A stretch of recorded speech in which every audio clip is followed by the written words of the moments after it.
Ini istilah-istilah ya, ini mengenalkan saja. Ini sering sekali dipakai oleh orang-orang minimalis. Saya cepat saja, ini mudah. Ada zero waste living. Jadi hidup yang tanpa sampah. Karena semua yang kita miliki berguna.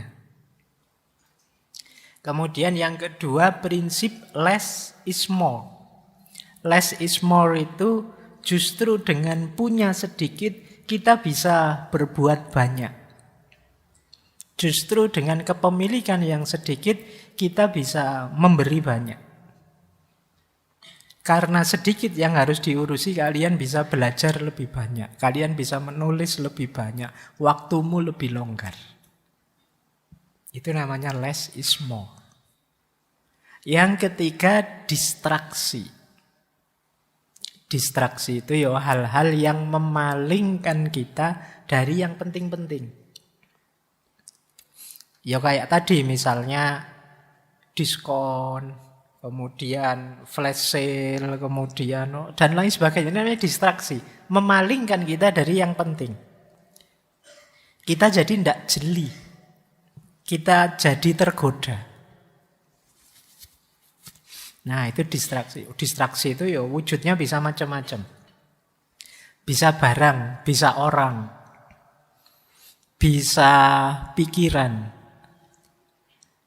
bisa sistem dan lain sebagainya. Yang itu membuat kita menjauh dari yang penting-penting. Itu namanya distraksi. Saya mau belajar nih, tapi punya teman satu ini ngajak guyon terus. Nggak sinau-sinau aku. Nah, itu namanya distraksi. Jadi dia memalingkan kita dari hal yang penting. Aku pingin segera mencari bahan untuk makalahku, tapi kok game ini asik ya, aku paling kok keterusan main game terus, mau tak hentikan kok pahit, ndak enak ya. Memang lagi rame-ramenya. Nah, ini namanya game tadi jadi distraksi buatmu. Nah, jeli-jelilah membaca, oh ini distraksi. Harus berani aku tinggalkan. Baik, terus clutter. Clutter itu situasi ketika kacau balau, itu namanya clutter. Ruwet. Itu namanya clutter. Apapun itu. Antara yang penting dan tidak penting kamu tidak jelas, itu berarti clutter. Antara yang berguna dan tidak berguna kamu tidak tahu, itu namanya clutter. Nanti ada decluttering. Kalau decluttering itu ya upaya mengatasi clutter tadi, menyortir, memilah, memilih dan lain sebagainya. Jadi ini istilah-istilah yang sering muncul dalam wacana minimalisme. Zero waste living, less is more, distraksi, clutter, dan decluttering. Lanjut. Nah, inilah rumus ringkasnya bagaimana kita mengelola kepemilikan. Yang pertama, ayo dibagi barang yang kamu miliki itu paling tidak dalam 3 hal. Ada barang fungsional, ada barang dekoratif, ada barang emosional. Jadi barang fungsional itu ya memang penting, kamu perlu itu. Jadi awas keliru, kadang-kadang ada juga orang yang tidak paham barang fungsional mana, tidak fungsional mana. Atau nanti pulang dari sini, Pak saya pengen minimalis terus barangnya dibuangi semua. Oh itu problem, itu malahan ya. Jadi ndak ya fungsional lah yang kamu milih. Nanti sabun-sabun sikat itu dibuangi. Pak saya merasa pakai sabun ndak pakai sabun ternyata ndak beda kok Pak. Saya nggak sabunan saja misalnya ya tambah kacau lagi. Ayo. Yang fungsional, yang penting-penting. Nanti ada jenis kedua, yang ini hanya dekoratif saja. Dekoratif itu kamu tidak punya juga tidak apa-apa kok. Kadang-kadang punya malah merepotkan. Ini dekoratif namanya. Ada juga jenis ketiga. Kalau jenis ketiga emosional. Emosional ini sebenarnya dekoratif, tapi ada apa? Ada rasamu pada barang itu yang kadang berpengaruh eksistensial, berpengaruh pada fungsinya. Misalnya begini loh. Kamu misalnya ada enggak di sini yang sangat dekat misalnya dengan bantalnya atau dengan selimutnya atau dengan bonekanya. Kalau tidur enggak pakai itu enggak bisa tidur. Loh, tidur kan penting. Ya daripada enggak bisa tidur ya enggak apa-apa wes kamu bonekamu yang sudah bertahun-tahun enggak dicuci itu kamu pakai terus. Kenapa? Dia bernilai emosional. Jadi kalau bisa ya disingkirkan biar enggak merepotkan. Tapi kalau itu memang urgent untuk hal-hal yang fungsional enggak akan jalan tanpa itu ya kamu pertahankan. Tapi kalau dipisah enggak masalah, ya dipisah saja. Nanti kamu sendiri yang ngerti. Misalnya, Pak, ini pemberian mantan yang dulu ini Pak misalnya. Mau saya buang gimana, mau tidak saya buang gimana misalnya. Loh seandainya dibuang dan hidupmu baik-baik saja tidak apa-apa, ya tidak masalah kamu buang saja. Nanti kalau saya kangen gimana Pak? Alah yo, kamu buang yo kangen, tidak kamu buang yo kangen, sama aja. Daripada repot. Justru ketika kamu pegang nanti malah sering kangen kamu lihat kenangannya dia. Nah ini emosional, kamu yang bisa menentukan dibuang atau tidak. Mungkin ada yang di sini hobinya menyimpan barang mantan. Oke, jadi kamu bagi ya fungsional, dekoratif atau emosional. Terus setelah itu kamu kategori. Ini harus dibuang, ini disimpan saja, ini disedekahkan, dibagikan pada orang yang mungkin membutuhkan. Nah, jadi nanti pulang dari sini kamu kasih label ya barangmu. Kamu nanti, oh ini fungsional, ini dekoratif, ini emosional. Nah ini harus saya simpan. Ini saya buang saja, tidak ada gunanya sama sekali. Dikasih orang ya tidak mungkin, wong itu pemberian pacar yang bentuknya surat-surat apa-apa dikasih orang, buat apa orang suratnya mantan? Ya dibuang saja. Nah, terus ada yang memang diberikan ke orang. Kayak tadi misalnya baju layak pakai dan lain sebagainya. Terus menyikapinya.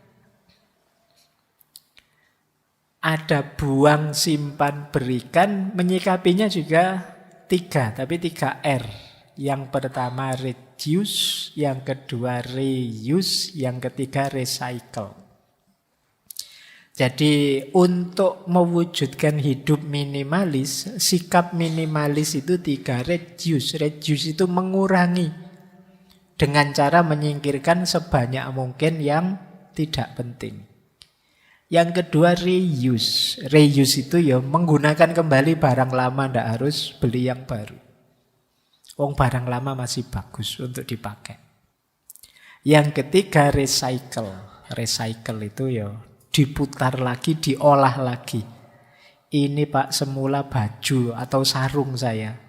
Sebenarnya ya sudah tidak layak pakai sebagai sarung, tapi masih layak pakai kalau saya buat jadi bungkusnya bantal misalnya, sarungnya bantal dari sarung. Nah itu boleh, namanya recycle. Jadi tidak nambah sampah. Jadi kalau kalian ingin ada sesuatu yang mau kamu buang, coba dipertimbangkan ini bisa di-recycle enggak? Bisa diolah lagi dalam bentuk yang berbeda. Kalau dipakai ulang dalam bentuk yang sama namanya reuse, dipakai ulang. Oke, prinsipnya sama, yaitu kegunaan, bukan emosi, rasa, atau sekedar kewajiban. Saya wajib memiliki barang ini, itu yang mewajibkan ya sopo. Tidak ada. Kadang-kadang kan kita mewajibkan sesuatu yang sebenarnya itu tidak wajib. Saya harus punya Pak ini sekarang. Loh, yang mengharuskan itu siapa? Apa pentingnya, sejauh mana urgensinya? Itu harus kamu tanyakan juga. Jadi ini praktek pengelolaan kepemilikan. Baik. Nah, ini ada quote menurut saya menarik dari Francine J. dan Joshua Becker tadi ya. Your home is a living space, not storage space. Rumahmu adalah ruang yang hidup, bukan tempat sampah. Kenapa rumah kita dinamai tempat sampah? Kemungkinan karena banyak sekali hal-hal yang tidak berguna. Tidak berguna itu, yo nama lainnya tidak kita perlukan ada di sana. Atau kata Joshua Becker, you don't need more space, you need less stuff.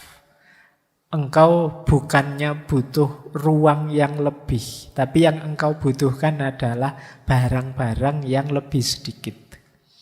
Jadi jangan mikir, wah ini barang saya sudah banyak ini Pak, berarti rumahnya harus diperluas. Enggak. Kemungkinan barangmu yang harus dikurangi. Yang tidak penting buang saja. Atau berikan ke orang lain.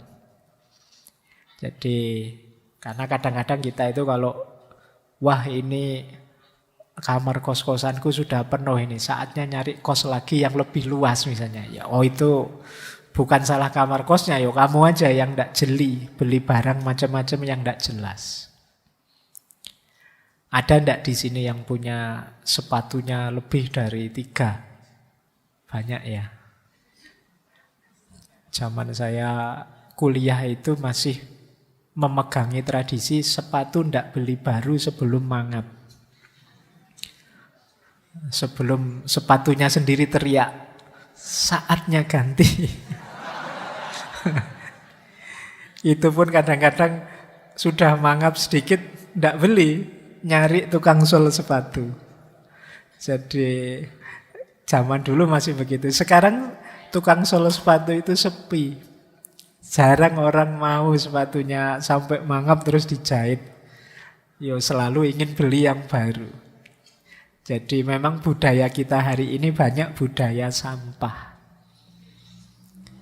Kadang-kadang ya kayak tadi terpesona oleh iklan-iklan di medsos, iklan-iklan di marketplace itu terus beli lagi, sudah punya beli lagi. Loh, kemarin kan sudah beli itu. Ya, sekarang lagi promo, Pak. Eman-eman kalau enggak beli. Padahal sudah punya. Baik. Oke.